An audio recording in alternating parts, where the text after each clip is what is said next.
خبر شامل کرتے ہیں اپنے نمائندے ڈپٹی بیورو چیف وکارہ ڈاکٹر محمد رفیق کی رپورٹ کے مطابق تھانہ گوگیرہ کی حدود میں نامعلوم افراد کی فائرنگ سے قتل کا واقعہ۔ District police officer Faisal Shahzad خود جائے وقوع پر پہنچ گئے۔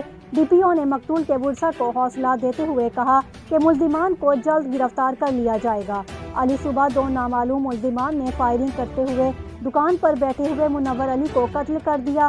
واقعے کی اطلاع پا کر مقامی پولیس فوری طور پر موقع پر پہنچی، لاش کو اپنی تحویل میں لے کر ضروری شواہد اکٹھے کیے اور مقتول کے ماموں بشیر احمد کے بیان پر رابری مع قتل کی FIR درج کرتے ہوئے تفتیش کا آغاز کر دیا۔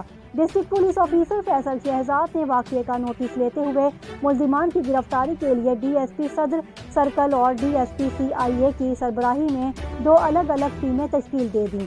بعد ازاں DPO اکاڑہ خود جائے وقوع پر پہنچے، جہاں پر انہوں نے مقتول کے ورثاء سے ملاقات کرتے ہوئے ان کو حوصلہ دیا۔ اس موقع پر DPO نے کہا کہ ملزمان کو جلد از جلد گرفتار کیا جائے گا۔ DPO نے DSP صدر سرکل جاوید جتوئی کو حکم دیا کہ 48 گھنٹے کے اندر اندر ان کی آفس تفصیلی رپورٹ پیش کی جائے اور ملزمان کو انصاف کے کٹہرے میں لانے کے لیے کوئی کسر نہ اٹھا رکھی جائے۔